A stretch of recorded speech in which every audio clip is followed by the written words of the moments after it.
Resort. So, hindi ko alam kung ano yung adventure na gagawin natin this day. So, actually, papakita ko sa inyo yung biyahe namin. Hindi na kami nakapag-intro kasi nga sobrang haba ng biyahe. Siguro mga nasa 2 hours yung biyahe namin from City of Puerto Princesa to Rojas, Palawan. So, huminto pa kami sa bahay ng asawa ng kuya ni Don. So, ngayon ang gagawin natin ay papakita ko sa inyo kung ano yung mga magandang gawin or magandang adventure ngayon dito sa Bakaha Resort. So, see you guys. Yan pa.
Guys, yun na nga, hindi kami nakakuha ng crabs saka hipon saka isda.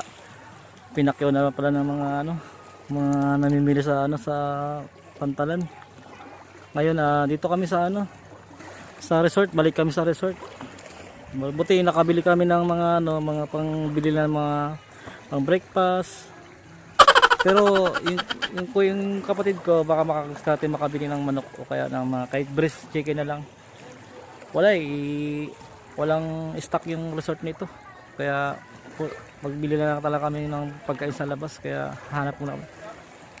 Update ko lang mamaya props kung anong nabili na ng kapatid ko.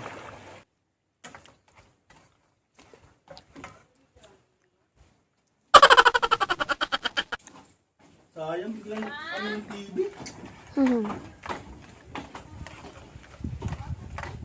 Kaya kasi ng plastic na to eh. Nasa plastic, ang pangit ng plastic dito eh. Nakalog siya. Oo. Kasi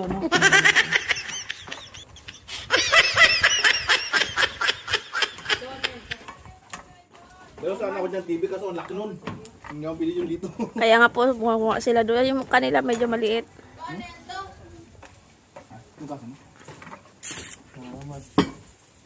Ano gagawin mo dyan, Mal? yung tubig. Ay, okay. Basa po kasi sir? Sige po. Nakatagayan? Pagayan.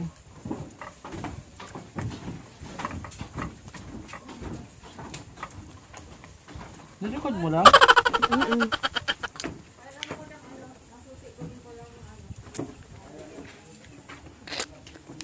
Wala, nakabili kayo? Nakabili kayo? Wala. Anong manok? Yung breast chicken? Meron siya, meron? Ha? Ayun, okay. Yan guys, nakabili sila ng breast chicken. Buti lang meron. Kala ko wala na talaga kami mabilihan. Medyo malayo kasi sa bayan sa Rojas. Kaya ito, kaluto sila ng ano ba to? Burger. Sige guys, update ko lang kayo mamaya. Paps, ngayon naglalakad kami ngayon dito sa tabing dagat. Dito kami ngayon sa Mikaha Resort, dito sa Rizal, Rojas, Palawan. Ngayon gagawin namin, pupunta kami doon, nakikita mo na yun, doon sa batuhan na yun. Hindi namin alam kung ano makikita namin doon, pero titignan namin, try ko din kukunan para maipakita sa inyo. Dito na kami ngayon sa batuhan. Nakikita nyo yung isla na yon, yun yung isla na yon. Balak sana nilang pumunta doon, kaso nga lang ayaw nung isa kasi nga yung paa niya namamaga, so baka hindi namin mapuntahan bukas. So ito yung pinapakita ko sa inyong batuhan. Yan, bato lang pala talaga siya, hindi ko alam kung ano makukuha namin shells dito. Tapos yun, ito may mga nakatira na pala dito, may mga bangka, may mga tao na rin pala dito, mga mangingisda. Ayan sila ni tatay, hindi ko alam kung anong kinuha nila ni tatay, hindi ko na natanong kasi nga ang layo nila. Kung na naabutan, bibilis nila maglakad. So yun, papakita ko sa inyo kung anong makikita namin mga shells dito mamaya. So yun guys, ito lang yung makikita mo dito. Ako kasi nakachinelas lang ako so ano to? Bahay, parang bahay ng ano? Yan, bahay ng... Ito pag ganyan. Ang ganda Nakita ko. Grabe. Kasi low tide ngayon kaya kita ito. Pero pag high tide, ano to? Buhay ba to? Uy, may nakita tayo. Ano to? Uy, Try mo daw kuya. Huwag. Hawakan mo lang. Hindi namin alam kung buhay o patay. Hindi. Patay na. Patay na.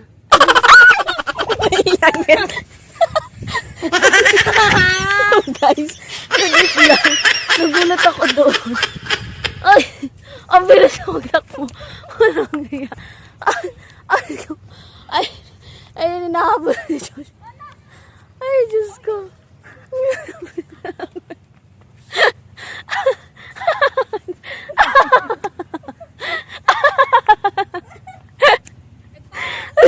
Akala kasi namin patay. Yun pala, pag ako biglang gumalaw, gulat kaming lahat. Ay, Diyos ko. Walang hiya. Ay, ako sa inyo. ay naku. Tingnan mo. Ay, Diyos ko, aray ko, ang sakit ng paa ko. Ito yung ano, ang ganda Ito naman pa, Diyos ko. Ito naman makikita naman to pag low tide lang. Pag high tide dito, malalim din to dito. May dagat. So, ganyan. Ganyan lang siya. Akala namin meron kami makukuhang mga shells dito. Pero, parang wala. Mga dito, mga sisi. Alimasag yun, Josh? Oo, pero may ano siya, ibang ano ng alimasag. Ito, ito yung ano dito. Ang tawag dito namin is sisi. Yan, sisi. Ito, sisi. Sisi? Oo. Tawag yung Yan. paligat? Nakakasugat yan. Yun. Oo. So, medyo masakit-sakit na siya guys kasi Isali mo yan yung... nakapaa ako. As in, nakapaa talaga ako. Hindi ko na talaga bigla talaga ako nagulat. So, yan, puro yung... Nakagaan pa yung kamay nyo. Oo, yung... Aray ko. Yung mga batuhan dito, mga ganyan. May mga sisi siya. So, yan, lalo na nakapaa ka lang, delikado yan kasi nakakasugat. So, try namin dito. Ano ba kasing kinukuha dito? Anong shells? Kasi doon sa barangay namin, sa lugar ko, kinukuha namin doon, sikad-sikad. Ito naman dito, medyo malayo-layo ito sa city. Mga 2 hours yung biyahe namin, mahigit. Ano naman to sa Rojas? Feeling ko ito yung kinukuha dito.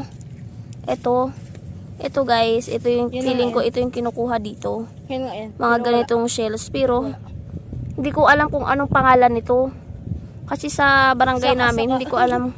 Ang nakukuha lang doon, iba't ibang uri ng ng shells. Pero itong shells na uri na to, ito nakikita sa batuhan. Hindi ko nga alam kung anong shells to Yan. So, marami siya. Feeling ko ito yung kinukuha. Ang dami ko na siya nakita. Ayun pa Feeling ko ito yung kinukuha nila dito. Yung si tatay. Feeling ko ito. Ayan, no, sobrang dami ko nakuha. Feeling ko yun yung kinukuha nila dito. Aray ko. Medyo masakit na siya sa paa kasi ako nakapaa lang ngayon. Hindi ako nakapag-tsinelas. At feeling ko ito, ano to eh. Ito oh, nakikita nyo ba yan guys? Ayan. Ito parang feeling ko, oh, may laman. Ito yung kinukuha nila. Tay, ito rin ko meron oh. Ha? Bato ko dyan ah. Wag na.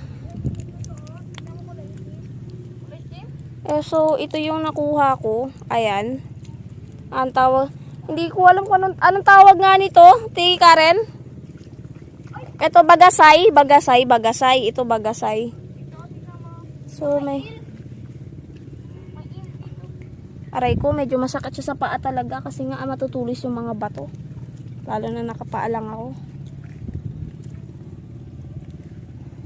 Akala ko naman kasi nakukuha dito yung akala ko meron siyang sikad-sikad. Yung sikad-sikad kasi sa batuhan din yun pero meron siyang mga halamang dagat. So ang nakukuha naman dito sa batuhan ito lang. Ito. So ganyan. Ito lang yung nakuha. Aray, mukhang uulan pa yung maambon na eh. So guys, babalik muna kami kasi baka mabasa ito. Lagot tayo kay Black Ops. Papagalitan ako ni Honey. So, yun lang muna.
Pops, ito yung aming kwarto. Papakita ko lang sa inyo. Itong kwarto na to is good for per person. Pero good for family na rin to kasi sobrang laki na rin naman. So, ito. Ayan. Yan. Alright guys, ito yung makikita mo dito. Ayan. Dagat agad yung unang makikita mo paglabas mo ng resort. Paglabas mo ng kwarto mo. Ayan. Meron din silang mga cottage dito. Yung cottage nila dito, free included na rin to eh. Ayan.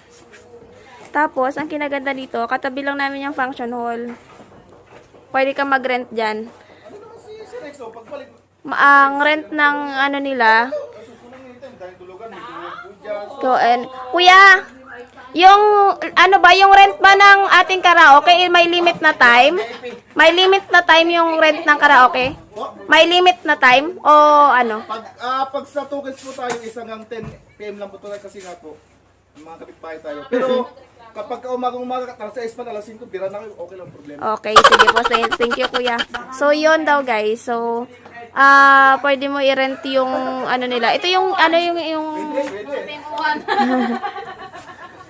pwede mo daw i-rent dito ng mga na, hindi ko alam kung magkano yung rent. 700 pesos, di ba, Tites? 700 yung rent. Video okay, rent na yun. So, yun, 700 pesos daw yung video okay rent nila. So, sulit na. Di ba? Kung sisimulan mo ba naman ng medyo maaga-aga at hindi pa manakit-nakit yung boses mo kakakanta, sige, banatan mo ng banatan. Pero may mga time limit. Hanggang 10 lang ata yung limit time nila dito kasi may mga kapitbahay. Baka, alam mo na, magreklamo ganyan. Nakakabulakaw na tayo.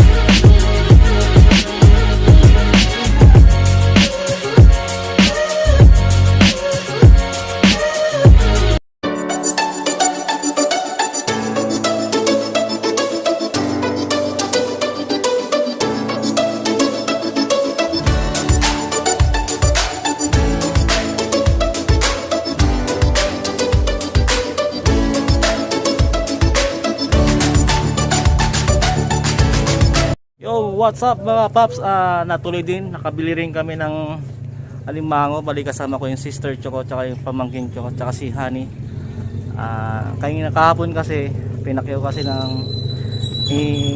nana yung mga limango dadalhin sa bayan. Pero ngayon ano oras ba to? Mga bandang 8:46. Ayun, meron siyang alimango. Yan na nga, mamili kami ng marami para lutuin namin pag uwi namin sa bahay. Pakita ko sa inyo anong klaseng alimango, kung malalaki ba o hindi. Yan, tingnan mo yung sa kulungan. 3 point.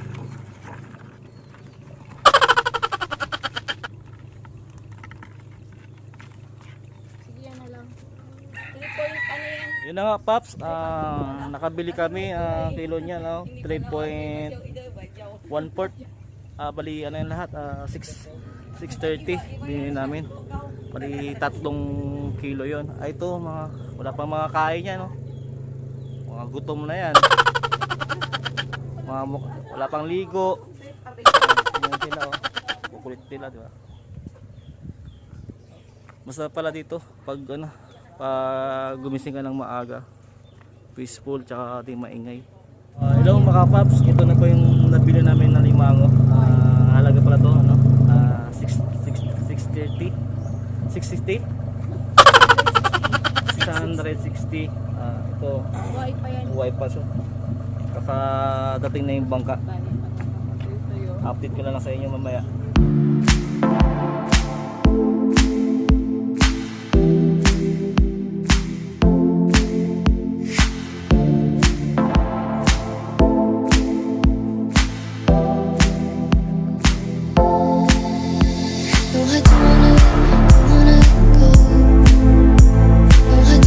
Mga paps, nandito ako sa may Rizal Hanging Bridge. Dati kasi ito, ayos yan. Tinamaan ng bagyong Yolanda, kaya nasira siya. Dati nakapunta na ako dito dati, last high school ako. Dati wala pa to, Hanging Bridge, ginagawa pa lang yan. Ito pala yung paps, ang ilog, tsaka dagat. Ito yung labasan ng ilog hanggang doon sa dagat yan. Ganda dito.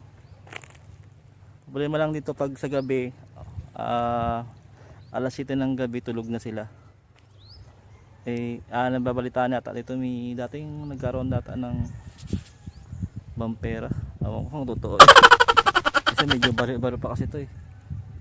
Update ko sa inyo mga paps pa yung pupuntahan namin mamaya, yung yung haunted house. 1980s pa yata yun, tinayo. Grabe ka, antik na. Update ko sa inyo mamaya kung saan banda yan. Ayun na nga paps, aakit na kami sa Hanging Bridge. Papakita ko sa inyo gaano kaganda pag nasa taas ka. Kaso lang nasira na, oh. Kasi ayos to eh. Ayan, nakita mo yan, oh. Dahil sa bagyo nasira, kaya delikado na siya puntahan. Ayan siya, sayang, pero maayos pa rin to. Maayos. Yun na nga paps, sige, pupuntahan muna namin yung sinasabi ng haunted house ng Rizal. Yun na nga paps, ngayon ko lang din napansin, mga bagong gising pala kami. Wala nga ilalim sa amos, wala pang amusal, diba? Pero naman kaya naman eh, kaya rin naman. Oo. Kasi walang boses, oh, hindi makausap. Paano? Saan ang tulog yan? Sige paps.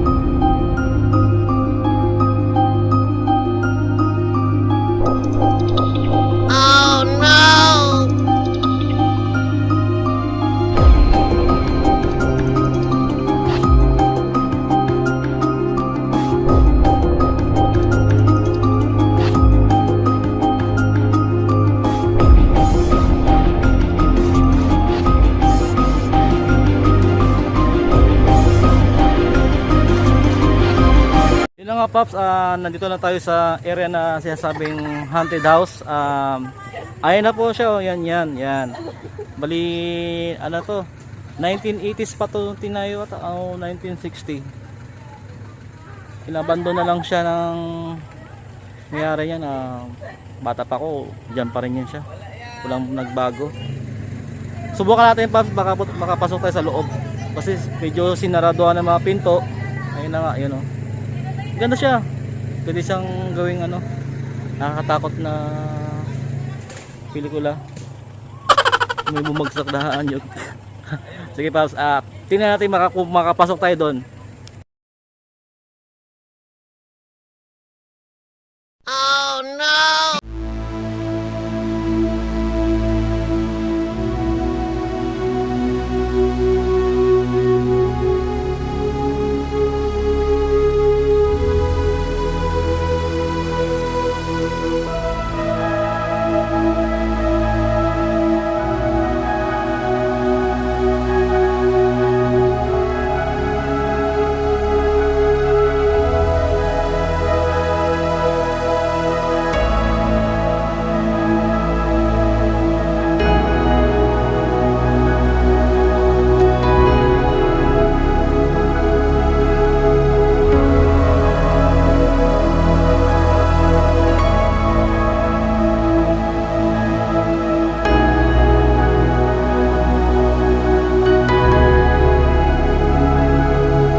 Papakita ko sa inyo kung saan ang pintuan ng bahay ng haunted house. Ito po siya. Ayan. Medyo sira na. Ayan siya. Nakita niyo yun? Okay. Uy! Takot na. Ayan na. Biglang lumabas yung ate ko. Hindi ko alam kung saan pumunta. Ayun. Ito pala yung parang papasukan nila na ano, na pintuan din. Dalawa pala to. Kasi medyo sarado to, hindi tayo makapasok sa loob. Pinapablock kasi baka may mga something na mga na bagay na kukunin pa ng mayari. Sige, Paps, bike na kami doon sa resort.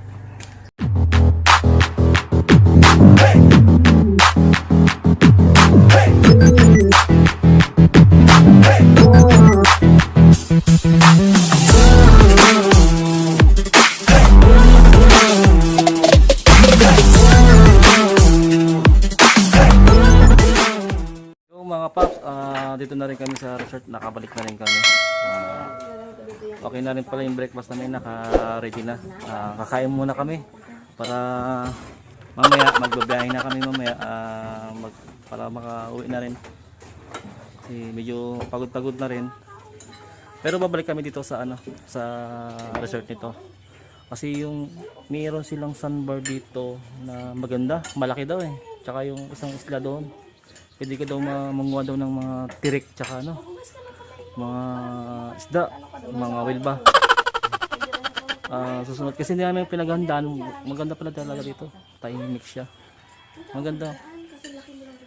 Bali sunod pag kung matuloy man kami, yun, ibablog ko din yun para makapunta kami dun sa puting buhangin na sandbar na sinasabi maganda daw yun. Sige, Paps, kain muna kami.